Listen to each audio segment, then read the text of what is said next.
l'ancien évangile, il est si bon pour moi. Amen. Amen. Amina. Que Dieu vous bénisse. Mungu amibariki. Tenons-nous maintenant debout Tusimame sasa wima pour respecter la lecture de la parole de notre Dieu. kwa kuheshimu sodaji ya sauti ya Mungu wetu. Nous demandons à ceux qui sont derrière d'avancer. Il y a des places ici devant. Na tunaomba belikuwa kumukongo mukaribie kumbele, mafashi kumbele. Et nous sommes dans notre texte habituel. Na tuku miandiko etazoezo. Hébreux chapitre 12. Ebrania sura 12. En commençant par le 14e verset, la Bible dit ceci. Kwanza shairi ya 14 Biblia inasema hivi. Nous lisons dans la paix du Seigneur. Tunasoma msalama ya Bwana. Recherchez la paix avec tous. Mutafute salama na kimya na batu bote. Amen. Amina. Et la sanctification sans laquelle personne ne verra le Seigneur. Mutafute salama na kutakasiwa. Bila hii bidii tu hautaona Mungu hapana. Que Dieu bénisse la lecture de sa parole. Mungu abariki usomaji neno lake. Nous pouvons maintenant nous mettre. Tunaweza kuketi sasa.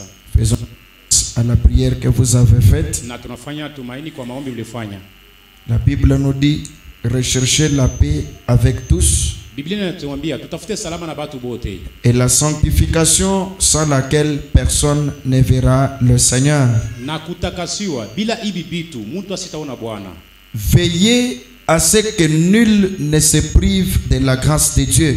Mukeshe kwa maana mtu hata moya asidikatarie kupokea neema ya kutokea kwa Mungu. Donc de lui-même, Kwa yeye mwenyewe il analikataria. ne puisse pas se faire manquer cette grâce. Asirikoseshe neema ya kutokea kwa Mungu. La grâce que nous sommes en train de rechercher. Neema ile tukunatafuta. Le Saint-Esprit qui doit certainement venir à nous. Neo takatifu inapaswa kuja kumbele kwetu abia kweli. Veillez à ce qu'il n'y ait aucune sœur, Mukeshe mwangalie sema kushikwa hata dada hata moya. à ce qu'il n'y ait aucun frère Kushikwa hata ndugu hata moya. qui va de lui-même se priver de cette grâce, Kwa mapenzi yake atedikataria ashipate hii neema. qui va s'empêcher lui-même de trouver cette grâce, Yeye mwenyewe atedikosesha asidikataza ashipate hii neema. à ce qu'aucune racine d'amertume Ya kusema kushikwa hata mujiji hata moya ya buchungu. poussant des rejetons Na iko natoka machipukizi. ne produise du trouble, Na isizale muvuruko. et que plusieurs n'en soient infectés. Na bamingi bakamatiwa na ile muvuruko. Qu'il n'y ait au milieu de vous Na kushikwa mkatati yenu une sœur, dada hata moya il va trouver certainement une racine d'amertume atapata mujiji ya buchungu muro yake. qui va produire du trouble parmi vous. Na atazala muvuruko mkatati yenu. Et plusieurs seront infectés à partir de cela. Na bamingi batakamatiwa kupitia ile mambo ya muvuruko. La parole continue, la Bible continue. Biblia inaendelea kusema tena. À ce qu'il n'y ait ni impudique, Kusikwe mtu hata msharati ni profane comme Esaü, ama vile mtu asipo kujua mambo kama vile Isaya. qui pour aimer vendit son droit de naissance. Kwa ile sani ya chakula anauzisha ile ruhusa yake ya kuzalia kwa kwanza. Qu'il n'y ait aucune personne impudique parmi nous Kusikwe mtu mwata msharati mkakati yetu. qui va à cause de cette impudicité, Kwa sababu ya ile busharati yake il va vendre son droit de naissance. ataujisha ruhusa ya vile alizalika kwa kwanza mjamaa. De la même manière qu'Esaü Munamna moyo vile Isaya alifanya. a vendu son droit de naissance Anaujisha ruhusa ya kuzalia kwa kwanza. pour aimer gracieux, Kwa ile banamupatia ile chakula ile et nzuri. il a perdu son droit de naissance. Na anapotesha ruhusa ya kuzalia kwa kwanza. Et la personne qui a de l'impudicité Na mtu mwenye kuna usharati perdra aussi son droit de naissance de la même manière qu'Esaü. atapotesha ruhusa ya kuzalia kwa kwanza namna moja kama vile Isaya. Amen. Amina. Amen. Amina. Amen. Amina. Et il continue maintenant. Na anaendelea tena. Vous savez que plus tard, Munajua kama baadaye masiku kutoka kumbele voulant obtenir la bénédiction, akapenda kupokea baraka kutokea kwa Mungu. Esaü, qui a perdu le droit de naissance Isaya alipotesha ruhusa kuzalia wa kwanza à cause des mains qu'il avait besoin. Kwa sababu ya chakula ilikuwa nayo lazima. Il a profané les droits d'aînesse. Anazarau kuzaliwa kwa kwanza. Et Paul compare cet Esaïe Na Paulo eko nalinganisha ule Isaya avec un homme ou une femme impudique d'aujourd'hui na mwanaume au mwanamke msharati wa siku ya leo, qui aime la convoitise de la chair. na anapenda tamaa ya mwili, Et il nous rassure na anatuhakikishia que cet homme-là sema ule mtu ule perdra aussi les droits d'aînesse comme Esaïe. atapotesha ruhusa ya kuzalia kwa kwanza kama vile Isaya. Maintenant, Esaïe, comme il a déjà fait cela, Sasa Isaya kavila cha kufanya hii maneno, plus tard, baadaye il a voulu obtenir maintenant la bénédiction de son père. alipenda kupokea baraka ya kutokea kwa baba yake mzazi, Il fut rejeté, na bakamukatala. quoiqu'il la sollicita Na kwa vile alipenda kupokea ile baraka balimukatala avec l'arme. na ile silaha kumkoa. Il a sollicité ses droits d'aînesse Alitafuta ile ruhusa kuzalia kwa kwanza avec l'arme. na machozi kumecha, Après l'avoir vendu pour un mets, kisha kuujisha kwa sani ya chakula. il en est ainsi d'un impudique. Iko vile kwa ule mtu msharati wa siku ya leo Son droit d'aînesse anauzisha ruhusa kuzalia kwa à kwanza cause de son corps. kwa sababu ya mwili yake. S'il ne tire pas attention, Kama sisopoke plus tard, baadaye masiku il va réclamer la bénédiction atadai atalomba baraka avec l'arme, na machozi kumecho, mais il sera rejeté. na batamukatala ile wakati. Et il continue. Na ndio kusema Il fut rejeté, na balimukatala ule Isaya, quoiqu'il la sollicita avec l'arme, na vile alipenda kupokea ile baraka na machozi, car son repentir kwa maana kutubu kwake ne put avoir aucun effet. hakukuwa na matokeo mzuri hata mbele ya Mungu. Amen. Amina. Amen. Amina. Celui qui piétine la parole de Dieu Ule anakanyanga sauti ya Mungu mikono sur un point quelconque par force, nukta moja fulani kumakama nguvu, à cause de la kwa souillure sababu ya machafu de la chair ya mwili et de l'esprit, na roho, comme Pierre et comme Paul nous l'avait parlé hier. vile Paulo alituambia jana. Cette personne-là Mtu wa ile namuna va réclamer la bénédiction du Saint-Esprit atadai baraka ya Roho Mtakatifu avec l'arme comme Esaïe, na machozi kama mais Isaya, il sera rejeté. lakini batamukatala, Il sera poussé loin de Dieu. batamsukuma mbali na Mungu. Pourquoi ça? Jua nini ile? Parce que son repentir Maana kutubu kwake kwa dhambi ne peut avoir aucun effet. akupate matokeo hata moja mbele ya Mungu. Amen. Amina. Amen. Amina. Vous ne vous êtes pas approché d'une montagne qu'on pouvait toucher Amukaribie kumbele ya mulima ile baripasha kugusa, et qui était embrassée par le feu, na ile mulima ilikuwa inakumbatia na moto ile kuzunguka ni de la nuée, na awingo ni des ténèbres, au ngiza tena ni de la tempête. au ile zuruba. Que Dieu bénisse la lecture de sa parole. Na Mungu abariki usomaji wa neno lake. Amen. Amina. Nous sommes en train de parler sur la sanctification, Na tunasemeza yule ya kutakasiwa, qui est le deuxième point, yenye kwa nukta ya pili ou la deuxième étape de la grâce, au hatua ya pili ya neema, puisqu'il y a la justification kwa maana kukusamehe kwa haki que nous avons placée dans la repentance. ile tuliweka mkutubu kwa dhambi kwa Et makosa, il y a aussi la deuxième étape de la grâce, na hatua pili ya neema tena c'est la sanctification. kutakasiwa kwa mwili. Et nous l'avons commencé depuis mercredi. Tangia kazi tatu, Et maintenant nous enchaînons. na sasa tukunaendelea tena, Nous sommes toujours dans la Bible. na tuko paka ndani ya Biblia. C'est là que nous sommes en train de parler. Pale tunasemezea Et Paul nous a fait voir Paulo alituonesha qu'avec toutes ces choses, na hivi vitu vyote vya buchafu il nous serait très difficile vitatukia nguvu kwetu d'être agréable à notre Dieu. ya Mungu wetu tumupendeze. Et hier, il nous a montré clairement Jana alituonesha wazi peupe que le péché de l'impudicité, dhambi ya busharati c'est un péché qui est dans l'homme. ni dhambi ilikuwa ndani ya mtu, Ça provient de l'homme. iko natokea ndani ya mtu, C'est du dedans de l'homme que cela se trouve. ndani ya mtu mule Mungu dhambi ile. Alors que les autres péchés, Na mazambi ingine ce sont des péchés extérieurs. ni mazambi yanakuwa nje ya mwili, Ils sont au dehors de l'homme. iko nje ya mwili ya mtu. Mais comme nous marchons vers la bénédiction, Tunatembea kwenda kumbele ya baraka, nous ne voulons pas faire comme cet homme d'Esaïe, atupende kufanya kama mtu huyo ma Isaya, mais nous voulons aller très loin. sisi tunapenda kwenda mbali. Écoutons d'abord ce que Frère Branham dit ceci. Sikia kwanza kile ndugu Branham anasema. Il dit ici quelque chose dans le chemin du retour. Anasema kitu fulani mahubiri ya njia ya kurudia. Le chemin du retour, il dit ceci au paragraphe 14. Beti 14 mahubiri njia ya kurudia. La brochure en papier dit ceci. Brochure ya mkaritasi anasema hivi. J'aimerais que ceci soit aussi ta requête. Napenda hii ikuwe hitaji yako. Il dit ceci. Anasema hivi.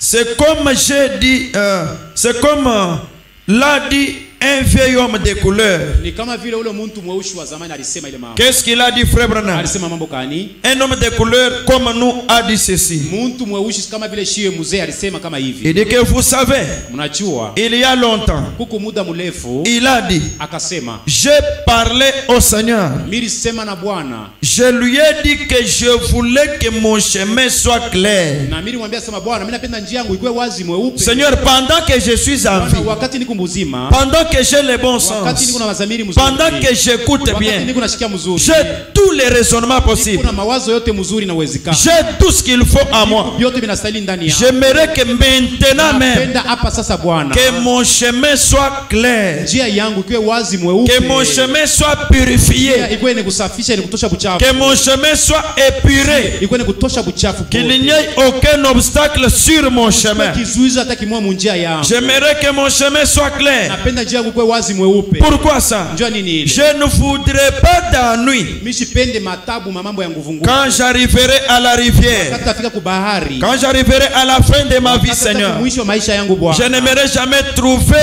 d'ennui. sipende kupanda matabu Je na shida. n'aimerais pas trouver des choses non confessées. Sipende kuna mambo bila kutubu. Je n'aimerais pas trouver des péchés inconfessés. Sipende kupata manzambi bila kutubu. Parce que le péché pèse. Kwa maana nzambi kuna bushida. Frère Branham nous a dit la fois passée que toutes ces mauvaises choses que nous commettons, vitu vyote vibaya tunafanya, nous les trouverons certainement tutapata kumbele sur notre lit de mort. tutabikutana na wapa wakati tukikinda. Et ces choses nous entoureront. vitu vitatuzunguka wakati tutakapofikia. Il n'y a pas moyen de les esquiver namna ya kubisola en dehors de la repentance. nje ya kutubu zambi. Alors nous ne voulons pas que sur mon lit de mort, atupende pa kitanda yangu ya ou lufu, à la fin de ma vie, au kumwisho wangu maisha que mon adultère soit à côté de moi, yangu bukwe kupembeni que mon impudicité soit attachée à moi. sharati yangu bukwe pembeni yangu. C'est pourquoi j'aimerais que mon chemin napenda njia yangu soit clair maintenant, wazi hapa sasa mweupe, pendant que j'ai le bon sens. wakati niko na mawazo mzuri ya Et Mungu. il continue encore. Sasa naendelea kusema tena, Je ne voudrais pas d'ennui. mimi sipende matabu mashida. Quand j'arriverai à la rivière, Wakati tafika kubahari kumwisho maisha pense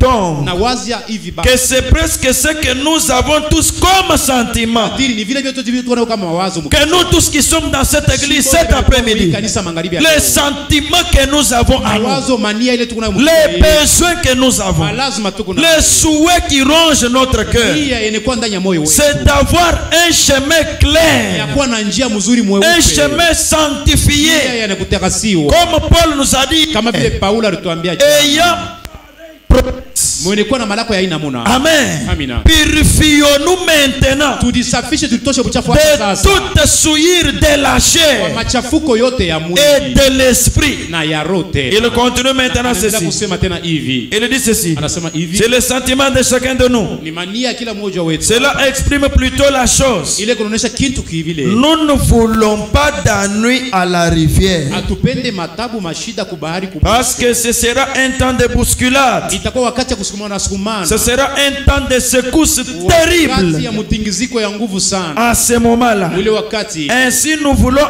être sûrs hivi tunapenda kuwa na hakikisho yote que nous en ya kusema ordre. tuko musawa na sauti ya Mungu. Amen. Amina. Est-ce que vous voulez aussi être sûr que vous êtes en ordre? Na Mungu unapenda kuwa na hakikisho kama Mungu musawa. Acclamons le Seigneur Jésus-Christ, notre Bwana Dieu. Yesu Kristo Mungu wetu. Nous voulons être sûrs Tunapenda kuwa na hakikisho que nous sommes en ordre ya cet kusema après-midi. tuko musawa jioni magharibi ya leo. Puisque c'est la deuxième semaine. Kwa maana ni wiki ya pili. Parce que nous allons parler dans plus ou moins un mois. Tunasema kadiri mwezi moja. Comme c'est la deuxième semaine, Kama vile ni wiki ya pili. c'est qu'il reste plus ou moins 2 semaines encore pour terminer ce mois. Kuna tubakiria wiki mbili tumalize hii mwezi. Afin que nous puissions aller vite vers l'imposition des mains Pata kwenda kwa haraka kwa kushika kwa mikono. pour le baptême du Saint-Esprit. Kupokea ubatizo wa Roho Mtakatifu. Afin que Dieu nous Kwa l'accorde. maana Mungu atupatie ubatizo wa Roho Mtakatifu. D'abord, je lis une écriture Kwanza nasoma mwandiko mwa fulani. de Frère Branham d'abord avant que je puisse continuer. Ya ndugu Branham kumbela mimi kuendelea. Qu'est-ce que la sanctification, Frère Na Branham? ndugu Branham kutakasiwa ni kitu kani? Je lis ça et je retourne encore dans la Bible. Nasoma hii narudia tena mu Biblia. Qu'est-ce que la sanctification, Frère Branham? Na kutakasiwa ni kitu kani ndugu? Frère Branham a dit ceci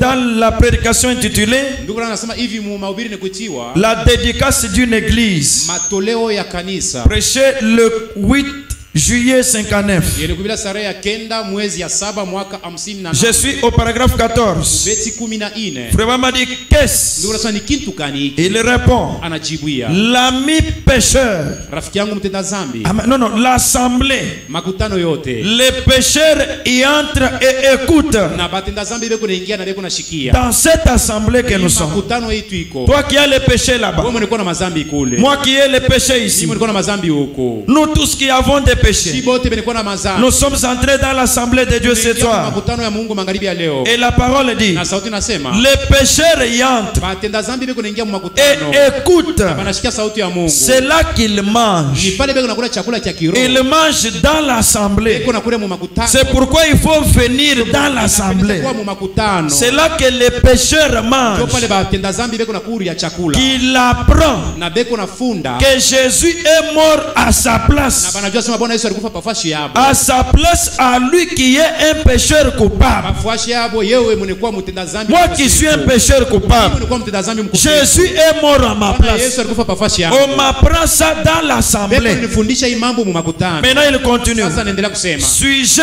à la mort? Na mnekuwa mtu akufwa. Moi un pécheur coupable. Mimi mtenda dhambi mkosefu. Suis-je à la mort? Mtu akufwa. Et qui mérite du mal à mort. Na anasaiti vya kweli lufu. C'est que moi je mérite certainement la mort. Anasaidi vya kweli paka lufu. Parce que je ne suis pas bon. Maana mimi sina muwema. Je ne suis pas meilleur. Sina mzuri. Je mérite certainement la Vya mort. kweli paka lufu. Mais lui qui est bon, Yeye mnekuwa mwema mzuri. il est mort à ma place. Alikufa pafashi yangu. Et on m'apprend cela dans l'assemblée. Fundisha hii mambo mu makutano. Frère Branham a dit, Na ndugu anasema. mais quand tu l'entends, Wakati anashikia ule mtenda dhambi. quand les pécheurs là, Wakati mtenda dhambi mkosefu ule. entend ce que la parole dit là, Anasikia kile sauti kunasema. parce qu'il est dit, Anasema kitu la gani? foi vient de ce qu'on entend. Imani inatoka kwa kile tunashikia. Alors quand tu l'entends, Wakati anashikia ule alors mtu, qu'il est assis là, mwenye kuikala pale. dans les bancs là, Ukibasa. et il entend que Jésus est mort à sa place. Bwana Yesu alikufa pafashi yake. Frère Branham continue. Ndugu anaendelea kusema. Alors, Na sasa il s'élève atashimama yule. et rend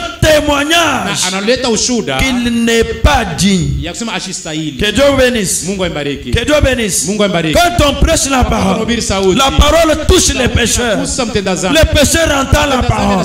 Qu'il est touché, il s'élève et il rend témoignage analeta ushuda qu'il n'est pas digne. kusema asistahili kumbele ya Mungu. Maintenant la parole continue. Sauti inaendelea kusema Qu'il n'est pas digne, asistahili kumbele ya Mungu, mais qu'il croit lakini anaamini tu. et accepte vraiment la mort du Seigneur Jésus-Christ, Anaichika vya kweli lufu la Bwana Yesu. qui a souffert à sa place, Ule aliteseka pafashi et yake. que Jésus a expié ses péchés. Bwana Yesu alitosha mazambi Et yake. il accepte cela par la foi en la parole. Anaichika ile kupitia imani kusauti. Et il va changer sa vie. Na atenda kubadilisha maisha yake. Dès cet instant-là, Mpaka ile wakati atashikia quand sauti. il écoute la parole, Atashikia sauti. la première fois que vous écoutez, Mara ya kwanza mnasikia vous sauti. vous levez, vous rendez témoignage à la parole, Ushuda kwa sauti. et vous devez Unapashi changer votre vie badilisha maisha yenu. à cet instant Ile même wakati mwile que vous avez écouté. Ile mshikia sauti. Ne continuez pas toujours de la même manière. Endelea hapana munamna mwamoya. Il doit changer sa vie Anapaswa kubadilisha maisha yake. à cet instant-là. Ile wakati anasikia Et sauti. il va vivre correctement. Na ataishi vile na stahili. Frère Branham a dit, Na ndugu nasema. malgré qu'il va faire tout Ingawa cela, atafanya vyote il vile. dit pourtant, Anasema ingawa dans ses cœurs, muro yake. il y a encore les désirs, Mungu tena mania ya vitu vya mwili. la racine du mal, Mujiji ya bibaya. pour agir mal. Kujua kufanya mambo mubaya. Dans son cœur ici, Muro yake. il y a encore une racine, Mungu tena mujiji ya bubaya. la racine du mal. Mujiji ya vitu Tout bibaya. celui qui n'a pas encore le Saint-Esprit, Wote sina Roho Mtakatifu. dans son corps ici, dans ses cœurs ici, Mwile roho yake. cette troisième partie ici, Ile sehemu ya tatu. il y a encore la racine du mal Mungu mujiji ya vitu bibaya. pour convoiter, Kujua kutamania. pour voler, Kujua kuiba. l'impudicité, Sharati. les mensonges, Bongo. toutes ces choses-là Vitu vyote sont vile. encore ici au centre. Biko mule mkatikati. Amen. Amina. Amen. Amina. C'est là que ça se trouve. Mule biko bila La vitu. racine du mal. Mujiji ya vitu pour agir mal, pour faire ce qui est mal, pour parler mal, pour mépriser les autres, pour faire ce qui est faux. Ça se trouve encore dans son cœur. Malgré qu'il a accepté, ça se trouve encore en lui. Maintenant, frère Branham dit, car on n'a fait que couper l'arbre, il ne peut être pardonné que pour ce que lui a fait. On lui donne le pardon seulement pour ce que lui-même a fait, pas pour ce que Adam a fait. Ce que lui a fait, les péchés que lui a commis, tes péchés que tu as fait, tu dois te repentir de ça. Et c'est là que Dieu va vous pardonner pour ce que vous-même vous avez fait, pour vos propres péchés. Amen. Amen. Il est avantageux de se rappeler ce qu'on a fait et de voir cela en face et d'affronter le Seigneur avec ça. Ne tournez pas la page. Le Seigneur connaît chaque chose. Il n'y a rien qu'il ne connaît pas. Il connaît toutes choses. Le péché que lui a commis, il peut demander le pardon pour ce que lui a fait. Amen. Amen. Il peut demander pardon pour ce que lui a fait. Mais il ne peut demander pardon que ce qu'Adam a fait. Alors le sang de Jésus-Christ, par la sanctification, entre pendant que lui demande pardon, pendant que lui confesse ce qu'il a fait. Alors le sang de Jésus-Christ, par la sanctification, entre et purifie ses cœurs de tout péché. Et le sang de Jésus racine chaque élément du péché. Amen. Frère Branham dit maintenant, le mot sanctifié, ça veut dire quoi, frère Branham? Le mot sanctifié, les gens s'y achoppent, mais c'est un mot grec qui est composé, qui signifie être purifié et mis à part pour les services, être nettoyé de tous les péchés commis, les péchés confessés et placés à part pour les services, mais non pas entrer en service, mais les purifier d'abord, les laver d'abord, enlever l'impudicité d'abord, enlever les mensonges d'abord, enlever les mépris là, le fait de parler mal contre l'autre là, ce sont des saletés. Et quand toutes ces choses quittent, le cœur est sanctifié, c'est que le cœur est purifié. Amen. Amen. Mais celui qui ne confesse pas, son cœur est toujours souillé. Il n'est pas lavé et il ne sera pas placé à part pour le service. Donc lui est bloqué, lui est brut. Amen. Amen. Il continue. Ça signifie purifier et mis à part pour le service. Il dit maintenant ceci. L'autel ici, l'autel sanctifiait les vases. Comme l'autel de la Bible là, ça sanctifiait les vases et les purifiait. Amen. Amen. Il continue maintenant.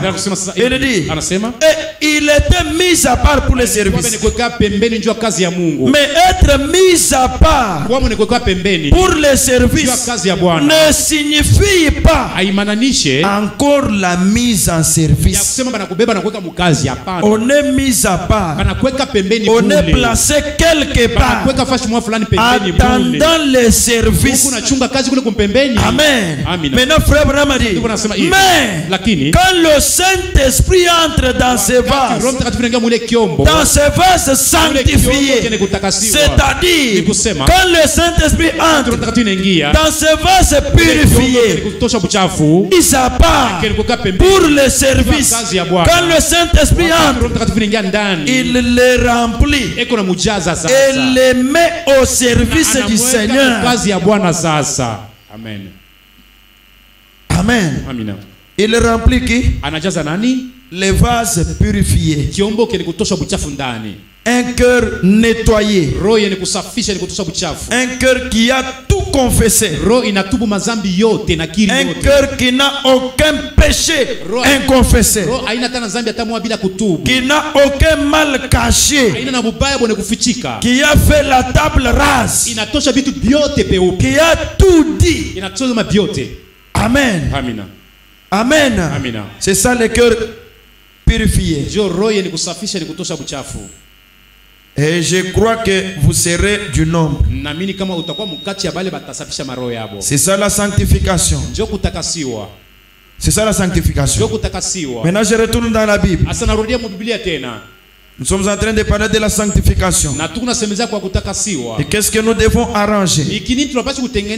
Nous sommes encore dans Acte 15. 19 à 20. La Bible dit ceci. Acte 15. 19 à 20.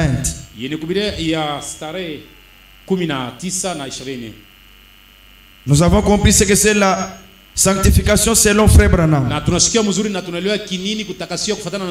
Maintenant ici, qu'est-ce que nous devons faire? La parole dit ceci. C'est pourquoi je suis David. Je suis David qu'on ne crée pas de difficultés à ceux des païens. Quelle difficulté? À ceux des païens qui se convertissent à Dieu. Nous étions des païens. Vous et moi, nous étions des païens.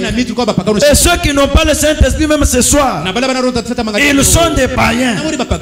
Amen. Amina. Amen. Amina. Ils sont des païens. Ceux qui n'ont pas le Saint-Esprit. Donc tous ceux qui n'ont pas le Saint-Esprit, ce sont nos bien-aimés païens. Et il continue.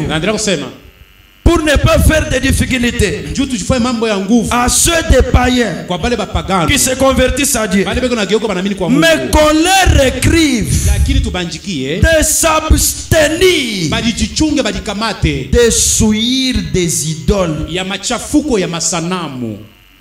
Que Dieu vous bénisse. Que Dieu bénisse. Que ces gens-là qui sont païens, nous leur écrivons ce que Dieu ne veut jamais. Ce sont des souillis, des idoles. Amen. Amen. Amina. Que ces gens-là n'adorent pas des statues. Que ces gens-là n'adorent jamais des idoles. Notre Dieu est jaloux.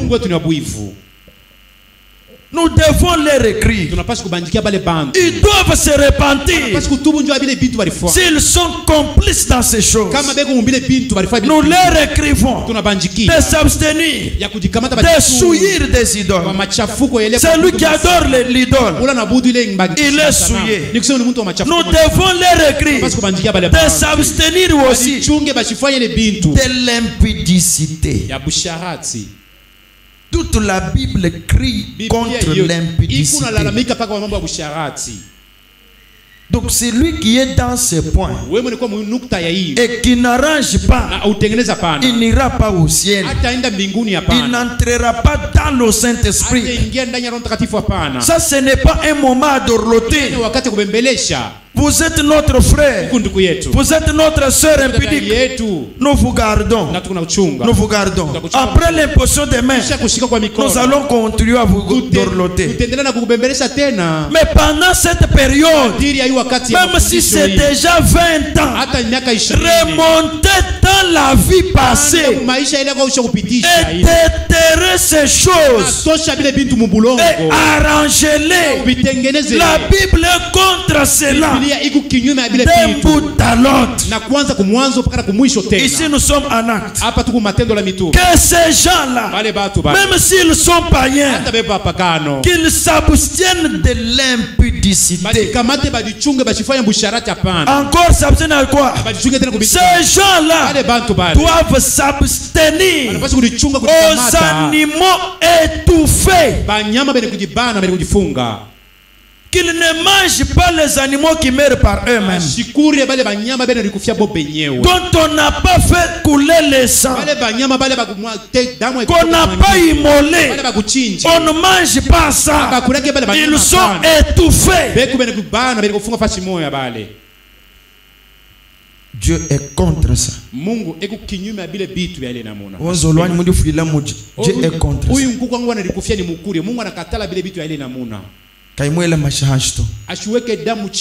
Que ces gens-là, même s'ils sont païens, nous devons leur écrire. Il y a des choses qui donnent la colère à l'Éternel. Quand Dieu voit un homme manger un animal étouffé, c'est de la même manière que l'impudicité. C'est la souillure.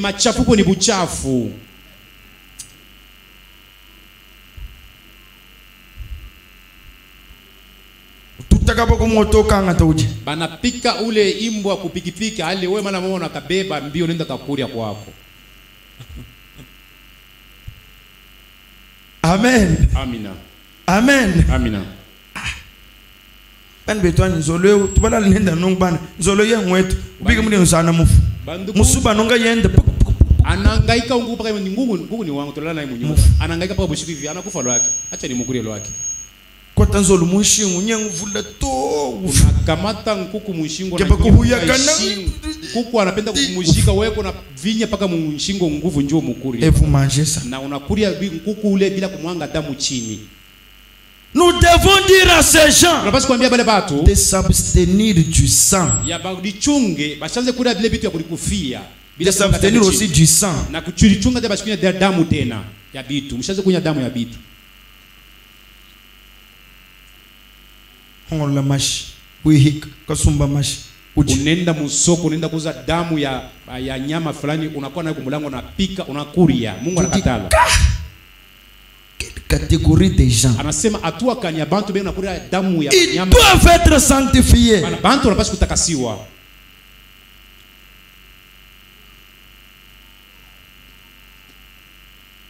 Vous buvez le sang. Même nos amis sorciers qui sont ici,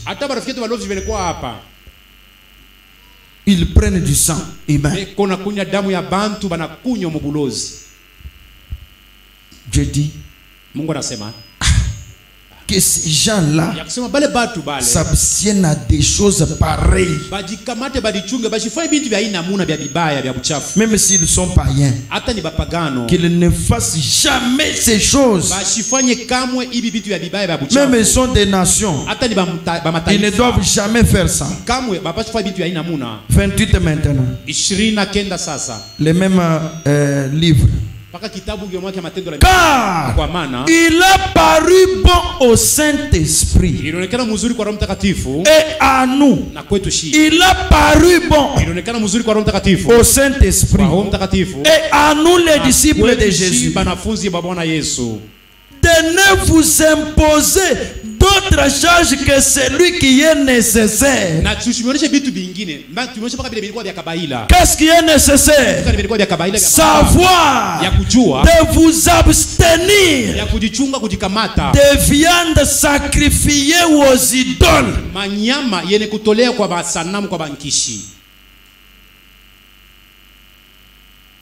Il a paru bon au Saint-Esprit d'avertir son peuple, de s'abstenir des viandes sacrifiées aux idoles, qu'ils ne mangent pas. S'ils sont mangés, Amen. Que ces gens-là, toute la famille, qu'ils ne mangent pas ça, l'éternel voit. Et il regarde sur toute la terre. Et il écrit ça aux gens qu'il veut donner le Saint-Esprit un jour.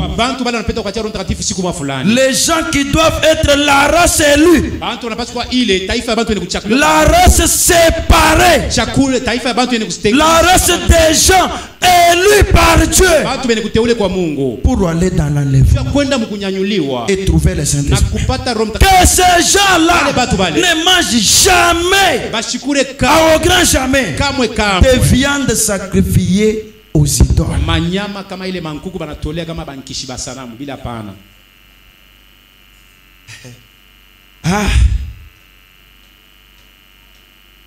Sanctifiez-vous de ces choses.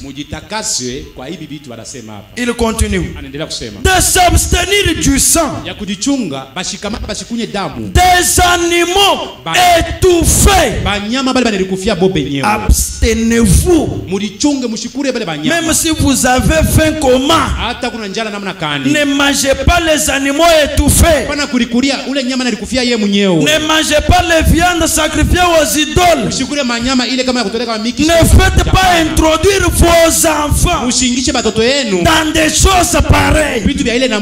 Parce que l'Éternel avait promis le testament: je tournerai ma face contre cet homme. Mais ici, il dit que ces gens-là, nous les devons les écrire. C'est ce qui a paru bon au Saint-Esprit et à nous de vous dire ça.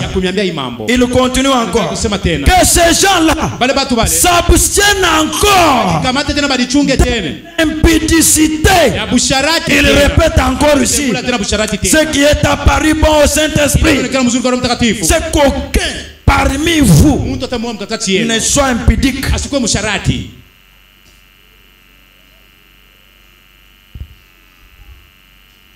Et Dieu veut donner le Saint-Esprit aux gens qui remplissent ces conditions.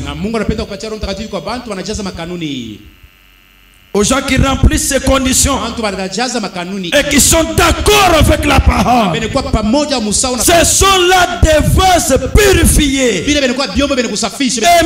à part pour être remplis par lui. Parce que c'est lui qui entrera.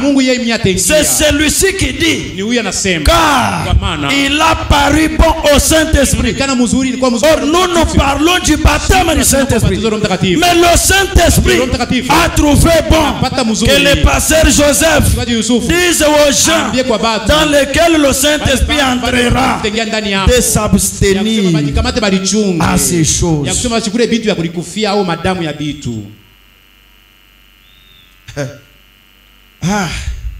Il continue de s'abstenir contre les querelles, des choses contre les choses contre lesquelles vous vous trouverez bien de vous tenir en garde. Vous devez vous tenir en garde contre ces choses. Même si vous passez chez Papa Mkouabou, on fait ça. Vous vous tenez loin de ces choses-là. Sinon vous n'aurez pas le Saint-Esprit. C'est bien ça. Prenons Romains 13. Vous qui dites que nous ne connaissons pas la Bible, ou bien nous lisons, écoutez la Bible. Romains 13. Soyez aussi dans ça. Romains 13. Je commence avec le verset 11. Shairi ya 11. Qu'est-ce que le monsieur Romain nous dit aussi? Na raisi C'est toujours Paul. ni paka Paulo. Paul dit ceci. Paulo anasema hivi. Il dit, Anasema cela importe d'autant plus que vous savez ile iko ya bei kabisa vile wote mnajua. en quel temps nous sommes. Wakati gani tuko? Dans quel moment nous sommes. Wakati gani tunaishi? En quel temps nous sommes. Wakati gani tunaishi? Il dit ceci. Anasema tena hivi. C'est l'heure de vous réveiller. Wakati amweko la mko mbushingishi. Enfin du sommeil. Kwa maana mtoke mbushingishi. C'est l'heure de vous tenir debout. De vous réveiller. Maintenant il dit. Car maintenant le salut est plus près de nous. Croyez-vous que le salut est plus près de nous?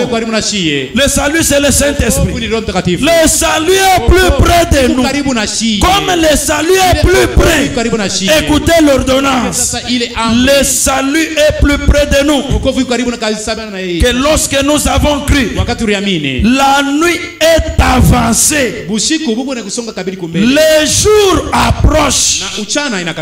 Dépouillons-nous donc des œuvres des ténèbres.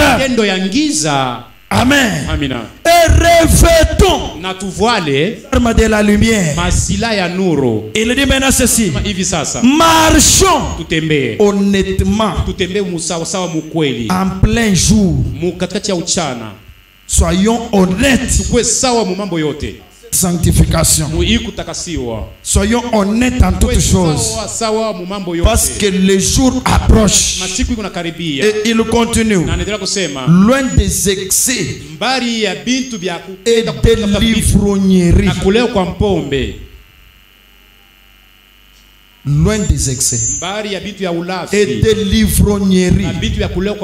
Celui qui s'enivre, il n'est pas de la voie, de la luxure et de l'impudicité.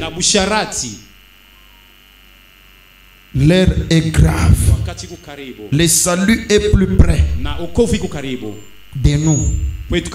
Frère Branham a dit, si vous faites les choses du diable, ça prouve que vous êtes un démon.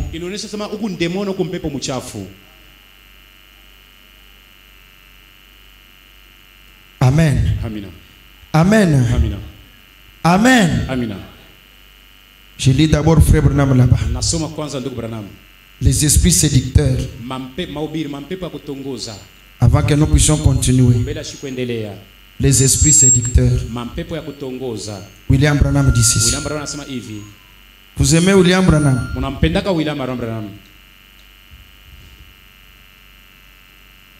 143. Vraiment dit ceci. Et je l'ai dit aujourd'hui.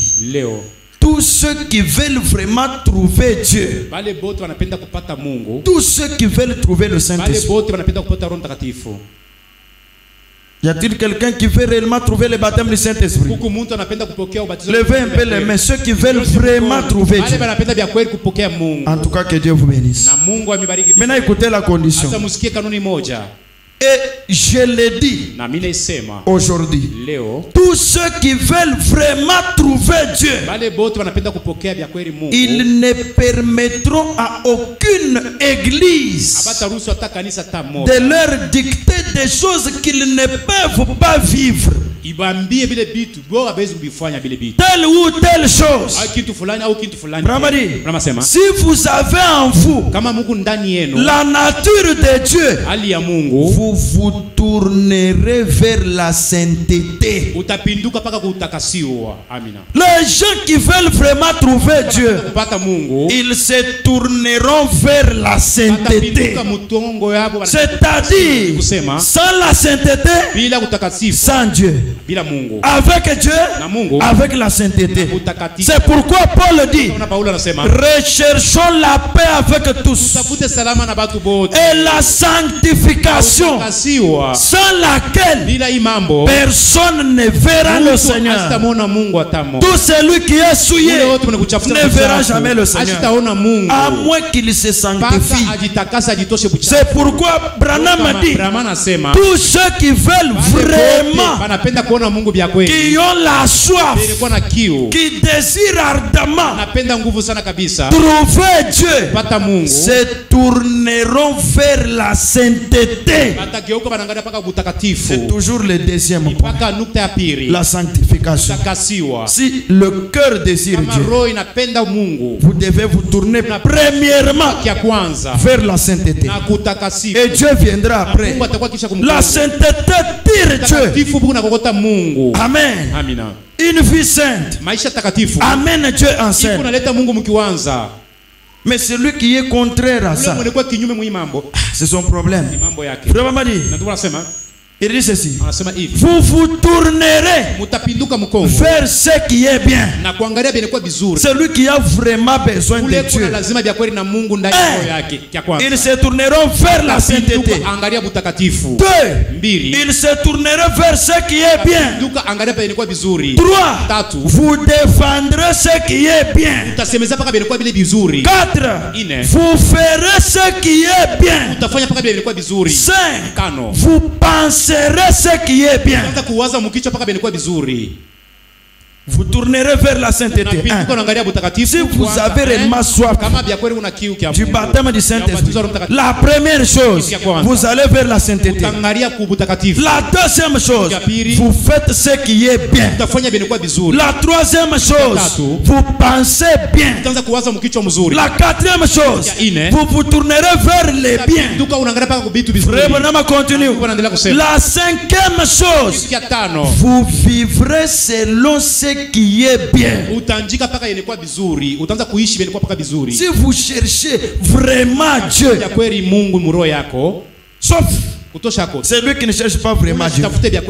Maintenant, frère Branham dit ceci: vous ferez toujours ce qui est bien. Si vous avez réellement la soif de trouver Dieu. Maintenant, il dit ceci: Amen. Amen. Il dit: si vous êtes un canard, vous aimez l'eau. Le canard aime l'eau. Là où il y a de l'eau, dès qu'il voit l'eau, il entre dans l'eau et il commence à nager. Maintenant, vous aussi, si vous êtes un canard, vous aimerez l'eau. Maintenant, Branham dit ceci: vous aimez l'eau. Maintenant, il change: si vous êtes un chrétien, vous aimez Christ. Maintenant écoutez, si vous êtes un démon, si vous êtes un démon, vous aimez les choses du diable. Celui qui fait l'impudicité, c'est la chose du diable, non? C'est un démon. Celui qui ment est un démon. Celui qui a des querelles est un démon. Celui qui vole est un démon. Moi je suis un démon. Non. Frère Branham dit: si vous êtes un démon, vous aimez les choses du diable. Tout celui qui aime les choses du diable est un démon. Celui qui aime l'adultère est un démon. Celui qui a l'impudicité est un démon. Celui qui a la sorcellerie est un démon. Celui qui aime les viandes sacrifiées aux idoles est un démon. Celui qui consulte les défunts est un démon.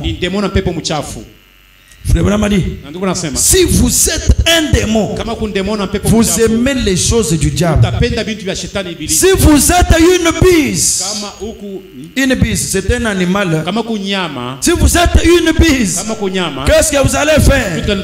Vous mangerez des choses mortes.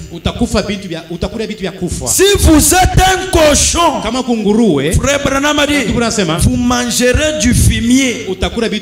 Maintenant il pose la question: question. Sasa napika swali ulizo. Où en êtes-vous aujourd'hui? Sasa mwiko fashika nishikwa leo. De tout ce que nous avons cité ici. Vous et moi. Où en sommes-nous aujourd'hui? Vraiment exact. Vous prétendez être ici. En haut. Quand vous faites ça, vous prétendez que vous êtes ici en haut. C'est-à-dire au ciel. À manger les choses du Seigneur. Et ensuite, vous descendez. Fuyez avec le diable. Amen. Non, fuyez dans le sol avec le diable. Vous fuyez avec le diable. Il y a quelque chose qui ne va pas. Il dit que là, il y a quelque chose qui ne va pas.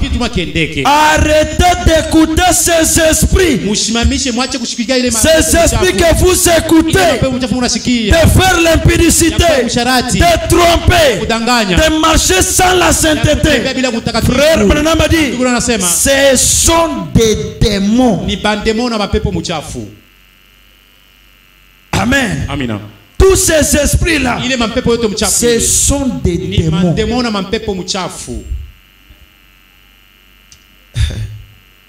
La sainteté, la sanctification, sans laquelle personne ne verra le Seigneur.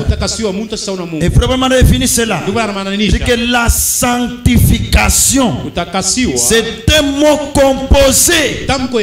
Ça veut dire être purifié et quelque part pour le service, non pas pour entrer en service, mais vous êtes placé quelque part. On a ramassé un cobelé dans la boue. Le fait de vous ramasser dans l'adultère, dans toutes ces choses-là, le fait de vous ramasser, c'est ça la justification. C'est que Dieu a trouvé bon de vous ramasser comme ça.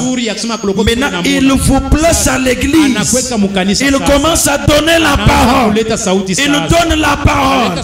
Maintenant, la parole, c'est l'eau. Et l'eau tombe sur les verres ramassés. Le gobelet ramassé ça dans l'impudicité. Et l'eau lave les gobelets. Quand le gobelet devient propre, Dieu prend ce gobelet. Il les place dans son armoire. Attendant les jours où il aura des visiteurs, quand les hommes importants viendront, il va servir les gobelets là-bas. Ce qui va remplir les gobelets, il mettra de l'eau à l'intérieur et on va boire avec ces gobelets là. Mais le gobelet qui refuse d'être nettoyé n'est pas un gobelet. Ça c'est une autre chose. Amen. Maintenant, qu'est-ce qu'il y avait dans les gobelets? L'impudicité, les viandes sacrifiées, les fétiches.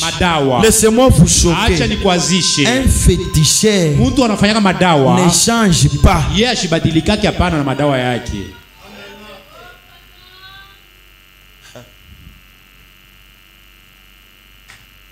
Il peut donner.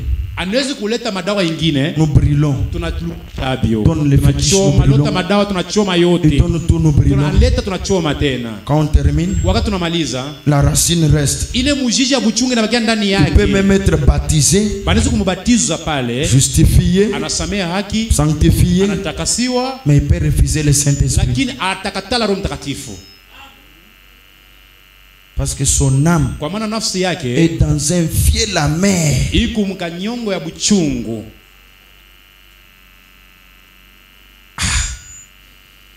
Wow. Facile.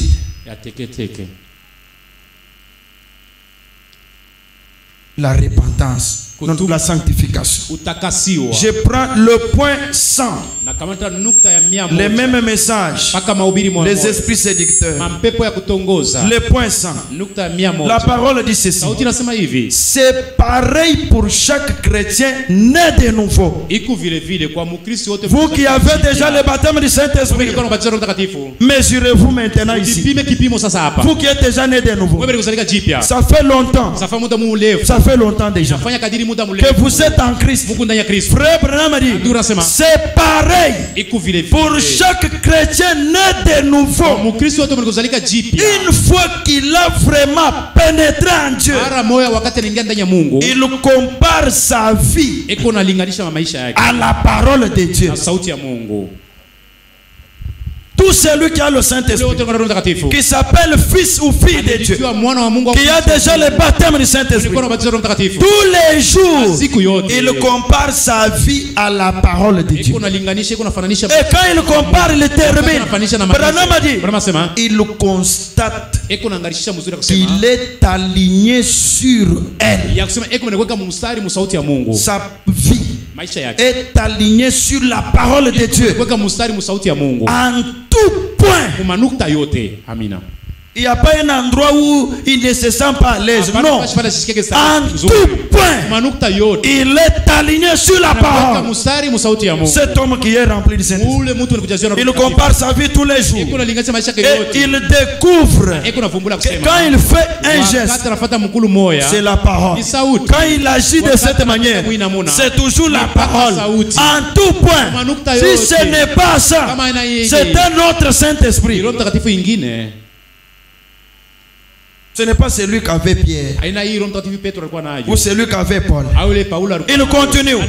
Il dit encore, cet homme-là, il a la patience, il a la bonté, il a la quiétude, il a la douceur, il a la puissance, il a la foi, il a l'amour, il a la joie, il a la paix. Cet homme qui est né de nouveau, Branham a dit, il n'est pas ballotté comme une mer agitée. L'homme qui n'est pas ballotté, voilà l'homme qui a le Saint-Esprit. Mais si on est ballotté, on ne l'a pas. On ne l'a pas. C'est le temps de recommencer. Amen. N'ayons pas honte. Oh, le pasteur va voir. Oh, le diacre va voir. Ce n'est pas l'affaire du diacre. C'est votre propre affaire. Et votre Dieu. Le salut est individuel. Nous pouvons faire l'aventure dans les commerces. Si ça ne tourne pas bien, on peut recommencer avec les choses, avec l'argent, avec les parcelles. Mais la vie, si vous mourrez, on n'aura pas le repêchage. Vous êtes parti et vous irez seul.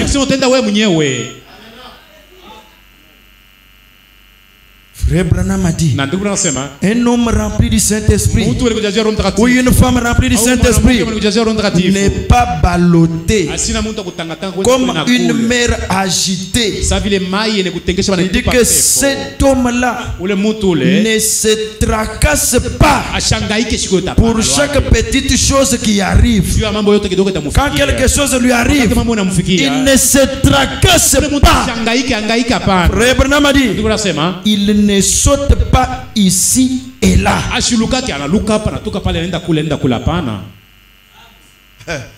C'est là que nous voulons amener les autres. C'est là que les autres sont déjà arrivés. Mais ceux qui sont déjà arrivés, voilà la balance. Frère Branham dit, il ne saute pas ici et là comme un bouchon de liège sur un océan battu par le vent. Voyez, quand vous jetez quelque chose sur l'eau et que le vent frappe, ça bouge à gauche, à droite, ça part ici, ça retourne encore là-bas. Un homme rempli du Saint-Esprit, lui n'est pas comme ça. Même si le vent vent frappe, il est stable. Amen. Il est stable. Frère Branham a dit, il est inébranlable. Son cœur est pur.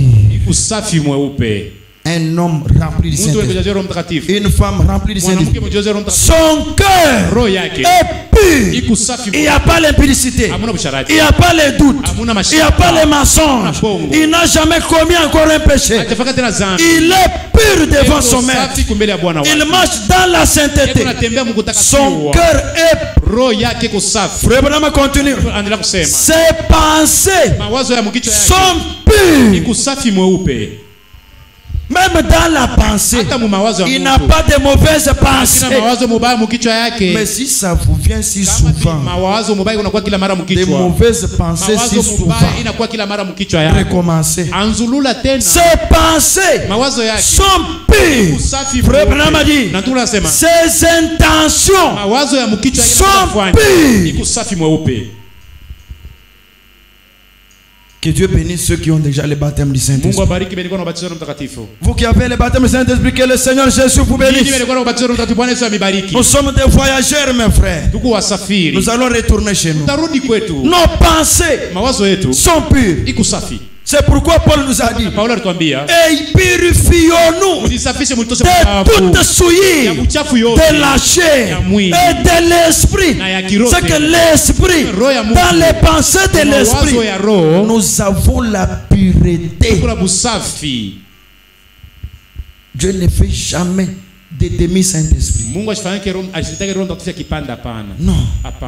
Ça doit être un Saint-Esprit complet. Frère Branham a dit, ses intentions sont pures. Son choix est le bon. Même les choix qu'il fait, c'est un choix tout. C'est pur. Frère Branham continue. Et il sait qu'il est aligné sur la parole de Dieu. L'enfer tout entier ne peut pas le faire broncher. Il est bien aligné par la parole de Dieu. Il a l'amour divin. Cette femme déjà née de nouveau. Il a l'amour divin. Branham a dit, il a de la pureté dans son cœur à l'égard de tous les hommes et de toutes les femmes. Si je suis un homme et le Saint-Esprit est en moi, je vois une femme marcher, j'ai un bon égard. J'ai un bon égard. Si c'est une femme qui regarde aussi l'homme d'autrui, au-dedans de lui là, les intentions de son cœur sont pures. Ses pensées sont nettes. Mais si les intentions sont comme ça, ce n'est pas le Saint-Esprit. Ce n'est pas le Saint-Esprit qu'avait Pierre. Il dit, cet homme-là a de la pureté dans son cœur à l'égard de tous les hommes et de toutes les femmes. Il s'est abstenu des choses du monde. Un homme rempli du Saint-Esprit, depuis qu'il a trouvé le Saint-Esprit jusqu'à maintenant, il s'abstient aux choses du monde. Il s'abstient aux choses du monde. Mais celui qui ne fait que tomber, c'est un démon. Lisons d'abord Frère Branham. Frère Branham, quelqu'un qui se répand, demain il tombe encore, il recommence. Le lendemain, qui dites-vous de cet homme? Il nous a dit, nous, il a le Saint-Esprit. Maintenant, vous les prophètes, vous dites qu'il est, vous le voyez comment? Amen. Amen. Ah, ça c'est bien. Dieu soit loué vraiment.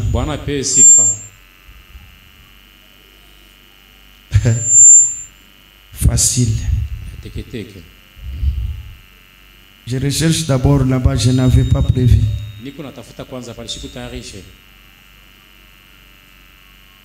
Ah.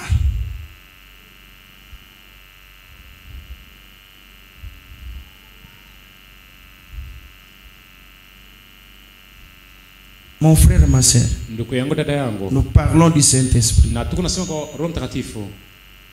Purifions-nous et abandonnons tout ce qui n'est pas correct. Et restons uniquement avec Christ.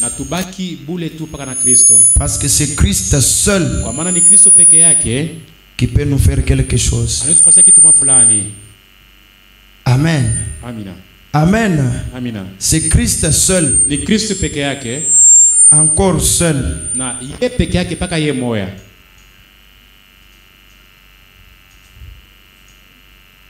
Qui connaît quelque chose.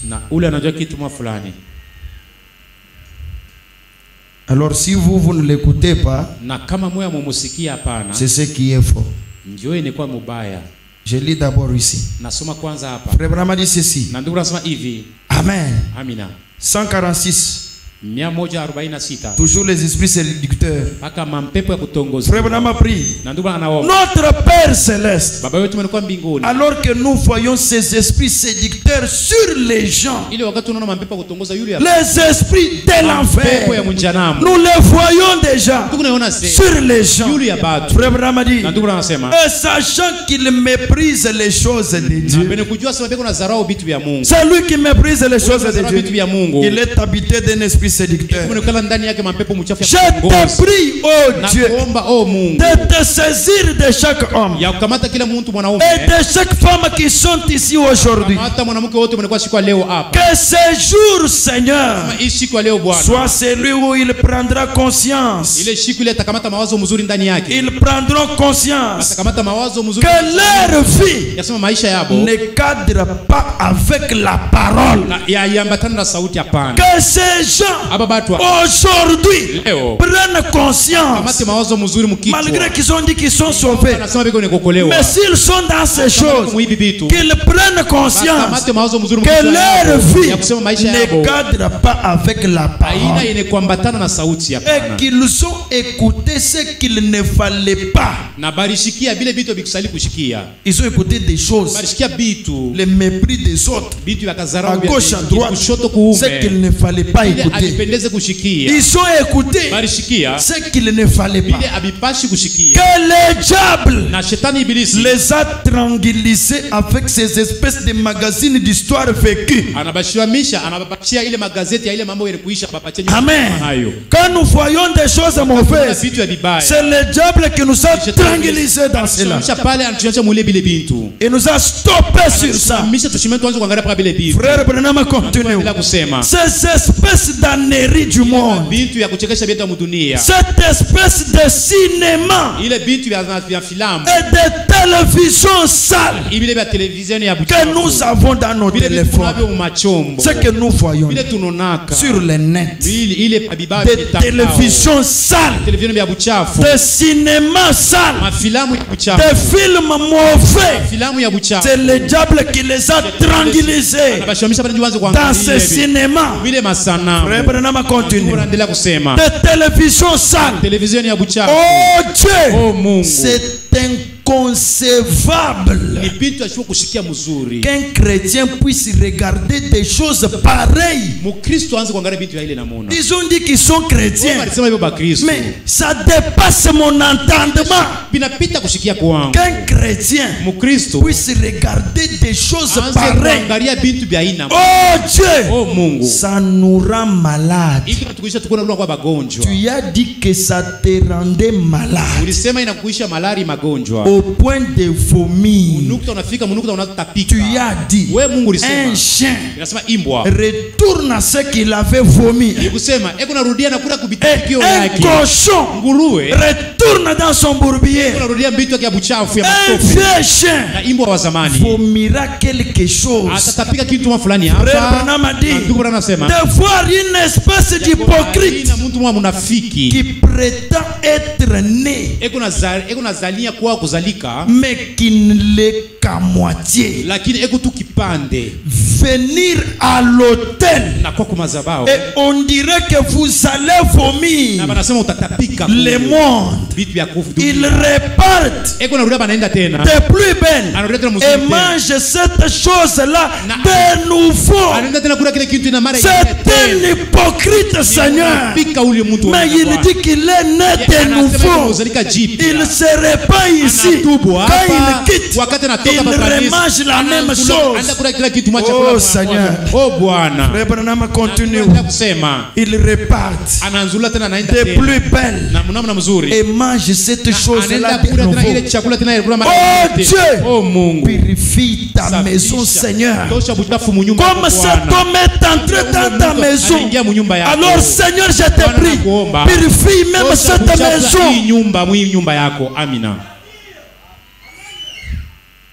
Un homme qui ne fallait pas dans la maison de Dieu. Mais comme il est entré, oh Seigneur, viens et purifie cette maison.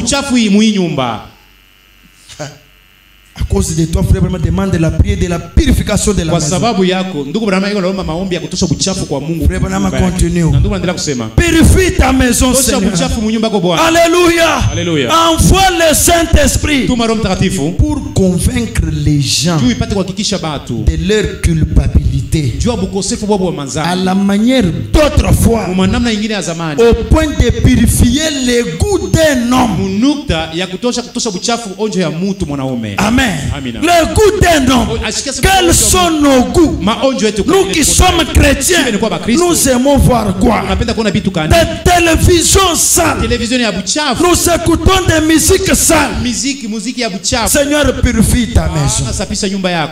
Des gens qui viennent, oh Dieu, qui pleurent même, et les larmes tombent. On dirait qu'ils ne feraient plus ça. Mais dès qu'ils quittent un jour après l'autre, ils remangent de nouveau ce qu'ils avaient vomi là. Oh Seigneur, un homme comme ça, c'est un vieil hypocrite. Alors à cause de lui, purifie même ta maison. Je regrette de l'avoir même connu. Frère Branham dit, purifie, envoie le Saint-Esprit pour convaincre les gens de leur culpabilité à la manière d'autrefois, au point de purifier le goût d'un homme et de purifier son âme et de le purifier entièrement et de faire de lui une créature qui est en route pour le ciel. Parce que maintenant il n'est pas en route pour le ciel. Seigneur, je te prie que ceux qui mangeaient des viandes étouffées, des animaux étouffés, purifient leur cœur, qu'ils aient un bon goût, le goût d'un chrétien. Que quelque chose leur dise, un chrétien ne mange pas des animaux étouffés, un chrétien ne mange pas du sang, un chrétien n'aime pas l'impudicité. Oh, voyons Galates. Entrons en Galates. Ce sont des hommes chers et des femmes chères qui n'ont rien de l'esprit. Amen. Galates 5. Si nous pouvons relire là-bas. 5, 19 à 21. La Bible dit ceci. Oh, les œuvres de la chair sont manifestes. Nous les voyons pas. Ils sont manifestes dans les gens. Les femmes et les hommes, ils sont chers parce qu'ils appliquent les œuvres de la chair. Quelles sont les œuvres de la chair qui sont manifestes? Ce sont l'impudicité. Toute femme impudique, tout homme impudique, au-dedans de lui, il n'y a rien de spirituel. Même s'il voit des visions, il n'a rien de spirituel. Il est cher. Il n'y a rien qu'on peut tirer de lui. Il dit, les œuvres de la chair sont manifestes. Ce sont l'impudicité. Tout, nous avons, frère Branham dit, tout acte que vous avez commis comme adultère, ça vous laisse une empreinte, et ça se trouve sur votre corps. Alors que Paul nous a dit, purifions-nous, gardons tout notre être, l'esprit, l'âme et le corps, que ça soit propre, que ça soit saint, pour que les dieux saints, parce que Esaïe dit, Esaïe 6, que Dieu, amen, les anges, les séraphins étaient en train de voler tout autour du trône de Dieu, en train de dire Saint, Saint, et l'Éternel descendra. Le Dieu Saint descendra pour entrer dans un corps, un vase qui est sanctifié, qui est purifié, qui a la même nature que lui. Frère Branham a dit, la colombe ne descend que sur l'agneau, parce que l'agneau a la même nature que la colombe. Mais celui qui a les œuvres de la chair, l'impudicité, l'impureté, partout où vous passez, vous ne pouvez pas laisser la bénédiction là-bas. Il n'y a que des murmures, il n'y a que des troubles. Ces choses vous empêcheront certainement d'aller au ciel, de trouver le baptême du Saint-Esprit. Et il continue maintenant. L'impureté, la dissolution, l'idolâtrie. C'est lui qui adore les idoles. C'est un homme cher. Il n'y a rien de spirituel. Amen. Nous avons lu la fois passée que celui qui a les incisions, la Bible dit qu'on ne vous fasse jamais d'incision sur votre corps, sur votre chair, qu'il n'y ait pas d'incision. Et celui qui l'en a, Frère Branham a dit, ces incisions iraient jusqu'à devenir la marque de la bête, parce que ce sont des tatouages.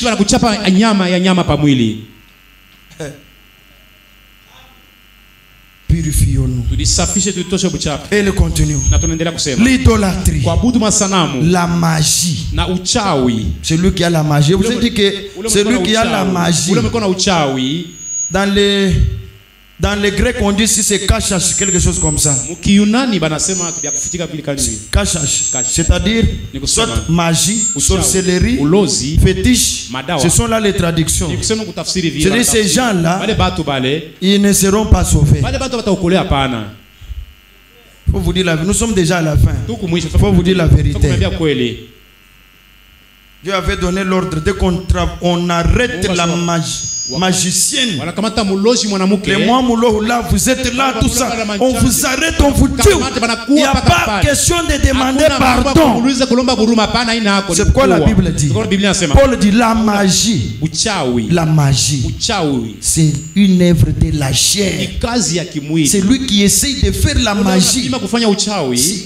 Ça ne s'explique pas. Les inimitiés, les rancunes. Oh, certainement dit, moi je ne peux pas. Quand moi je cause avec vous, je suis devant des sœurs charnelles. Mais c'est difficile de vous dire comme ça dans les bureaux. Mais dans la parole, c'est la parole, on répète. Les querelles, œuvre de la chair. Les querelles, tous ceux qui pratiquent ces querelles. Paul a dit ici œuvre de la chair. Mais frère, quand nous avons lu, il a dit la querelle c'est quoi? C'est un démon qui était chassé au ciel. Et ils sont descendus. Dans Marie de Magdala, il y en avait 7. 7 démons.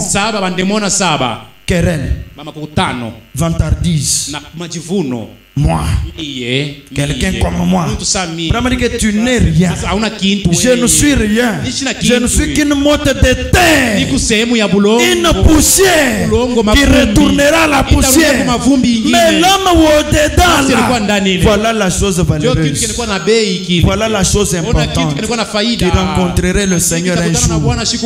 La jalousie, Les jalousies. Oh, quand j'ai vu frère tel cause avec mon mari, c'est qu'il voulait qu'il devienne. C'est quoi ça? Les jalousies terribles. Ce sont des démons.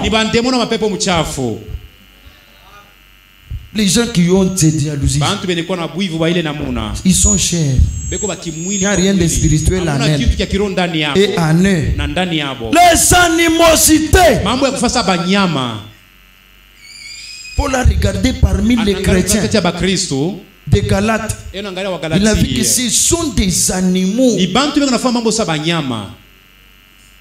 Au lieu de dire que ce sont des chrétiens, lui dit les animosités parmi vous. Vous êtes chers. Ça c'est l'apôtre Paul. C'est que vous jugez des problèmes, vous trouvez que c'est raté.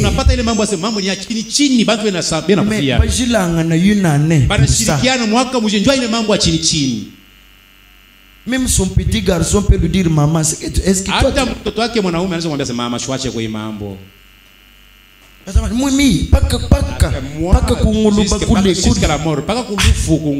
quand Paul aussi regardait ça, ça se trouve dans l'église du Dieu vivant. Il dit les animosités, les disputes, les divisions, les sectes, l'envie. Oh, moi je devrais, cette robe là devait être seulement pour moi. Non, non, c'est que toi quand tu passes en cours de route, tous les modèles que toi tu vois, il faut qu'on puisse coudre comme ça pour moi. Ça c'est l'animosité, l'envie. Ça devait être pour moi. Et tu fais même des promesses à ton mari comme ça.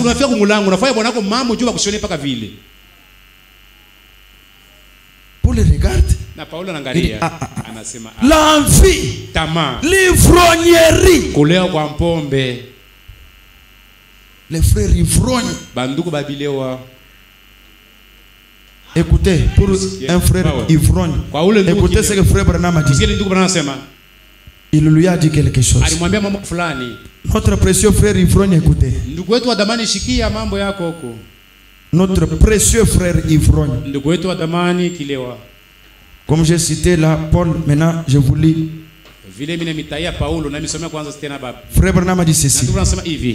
C'est lui qui fume les esprits séducteurs. Paragraphe 111, frère Branham a dit ceci.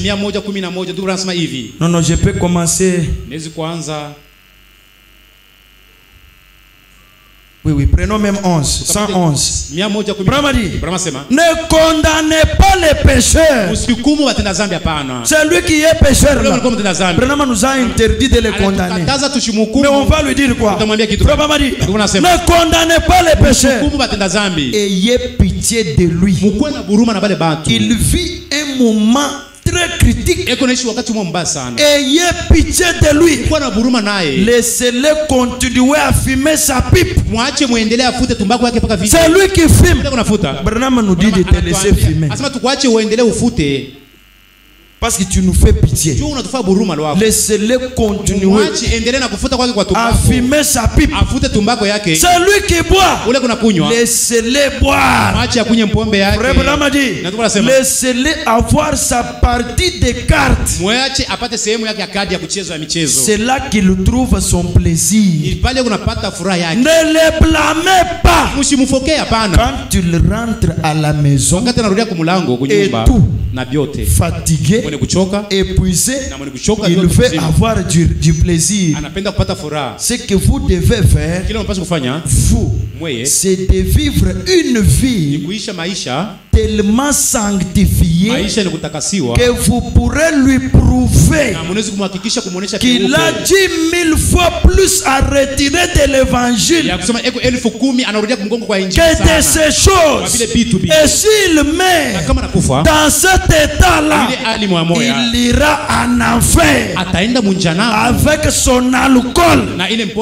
Alors vous laissez-le continuer.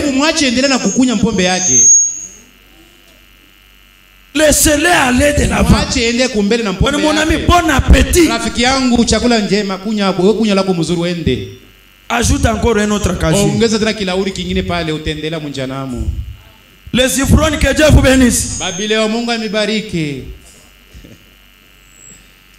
Frère Branham dit Amen. Amen. Amina. Et s'il meurt dans cet état-là, c'est lui qui est prostitué. S'il meurt prostitué, c'est lui qui convoite. S'il meurt comme ça, c'est lui qui a des querelles. S'il meurt comme ça, c'est lui qui boit l'alcool. Laissez-les. C'est lui qui a des querelles. Laissez-les. C'est lui qui a des problèmes dans l'église. Laissez-les. C'est lui qui divise. Laissez-les. Continuer. C'est lui qui a l'envie. Laissez-les. Laissez-les. Maintenant, frère Branham dit, s'il meurt dans cet état-là, il ira en enfer avec son alcool. Il dit ça, c'est-à-dire l'alcool, c'est l'intoxication du diable. Si à l'heure de sa mort, il tire encore sa vieille pipe, Dieu est son juge. Si à l'heure de sa mort, il va encore à ses soirées dansantes et sort encore en portant ses vêtements indécents, Dieu est son juge. Amen. Amen. Dieu est son juge. Si vous mourrez querelleuse, Dieu est votre juge. Et vous irez en enfer avec votre querelle. Si vous êtes impudique, vous irez en enfer avec votre impudicité. Mettons-nous debout. Mon frère, ma soeur, à quel niveau êtes-vous arrivé? Vous avez écouté la voix de votre cœur. Il y a une voix à l'intérieur qui vous dit que tu connais ce que tu as fait. Laisse-moi te dire, cette voix-là qui te parle dans ton cœur, te montrant ce que tu as fait. Si vous mourrez à l'heure de votre mort, cette même voix qui t'avertissait là te condamnera. Dieu sera ton juge. Oh Dieu, épargne-moi de ces choses. Lave mon âme, Seigneur. Purifie mon âme. Purifie mon âme, Jésus. Pendant que nous sommes tous debout, mon frère, ma soeur, nous sommes debout. Oh Seigneur, je suis touché. Je suis vivement touché. Acte chapitre 2, 35. Que toute la maison d'Israël sache donc avec certitude que Dieu a fait Seigneur Christ. C'est Jésus que vous avez crucifié. Ils eurent vivement des cœurs touchés. Ils ont dit à Pierre et aux autres apôtres, nous avons déjà fait ça. Nous avons mangé de viande sacrifiée aux idoles. Nous avons des incisions. Nous avons fait toutes ces choses. Nous avons mangé du sang. Que ferons-nous maintenant? Nous avons déjà fait ça. Nos cœurs sont vivement touchés. Avançons maintenant à l'autel. Que chacun parle à son Seigneur. Que chacun parle à Dieu. J'étais querelleuse. J'étais méchant. Même maintenant je suis ivrogne. Que dois-je faire maintenant? Il y a plus à retirer de l'évangile que la vie que vous menez. Avance à l'autel mon frère. Avance à l'autel ma soeur. Jésus est là. Jésus est là. Oh Seigneur, que dois-je faire? Je suis touché. Que toute la maison d'El Shaddai sache donc avec certitude qu'il a paru bon au Saint-Esprit. Que nous puissions vous écrire ceci. Ne vous mentez pas. Ne vous y trompez pas. Celui qui aura semé le vent récoltera le vent. Celui qui aura semé le péché récoltera le péché. Car voici je viens. Je viens bientôt et je vais récompenser chacun selon son œuvre.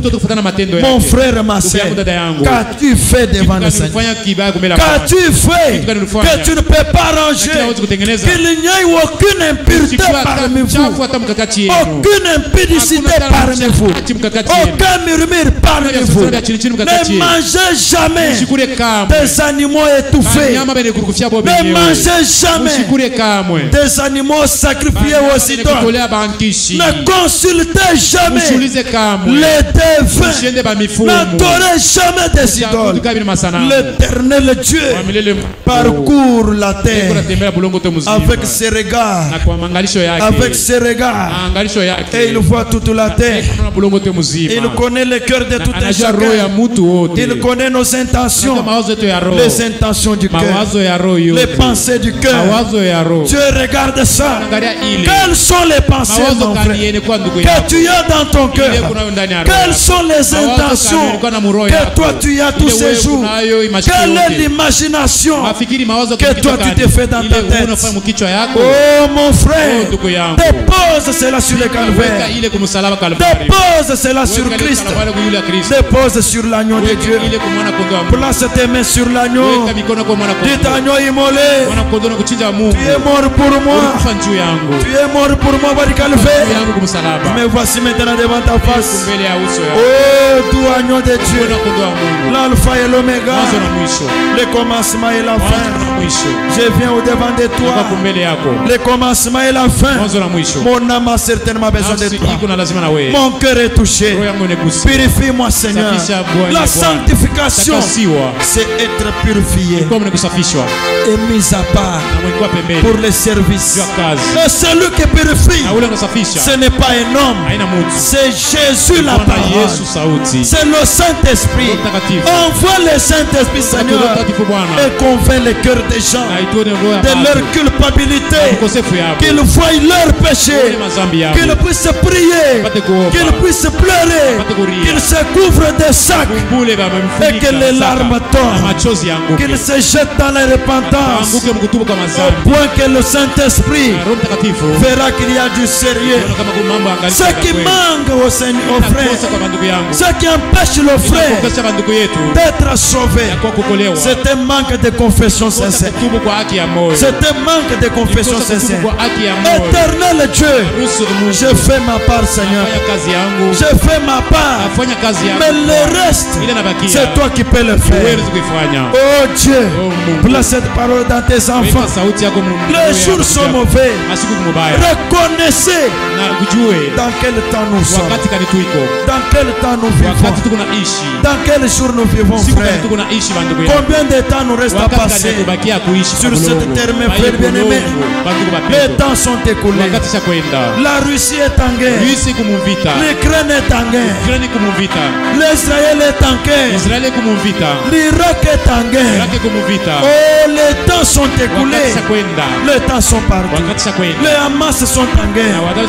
Ils sont en train de se tirailler. Que va-t-il arriver? Seigneur, Seigneur, je viens. Jésus, reçois-moi tel que je suis, Père. Je dépose mes péchés à tête de mon agneau.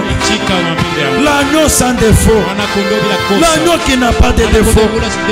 L'agneau qui est Jésus. Il est sans défaut. Il a été accepté. Il est le seul qui peut nous purifier, qui peut nous épirer.